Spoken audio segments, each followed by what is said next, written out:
Hello guys, welcome back to another video on Get Started Tips, and in this video we're going to talk about how to fix Windows 11 PC or laptop is not letting you guys to shut down and how we can fix this up. So let's dive into the workarounds. And if you are for the first time to our channel, then don't forget to subscribe and click on the bell icon for more notification. So let's move to the workaround. So the first one is all about you just have to follow the instruction. You just have to go over here on the start, right click and navigate to device manager.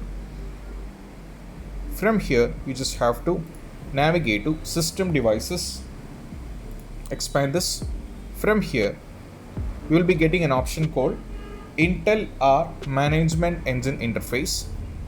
Click on this one, navigate to properties. From here navigate to power management. From here there is an option called allow the computer to power saving mode. There is an option to this one, so you just have to untick this one. Once done with the untick, just go for OK, close this and go over here and go for restart, and most probably the issue will be completely fixed. So these are the workarounds which you have to try out when you're having an issue with your Windows 11 PC or laptop is not letting you guys shut down.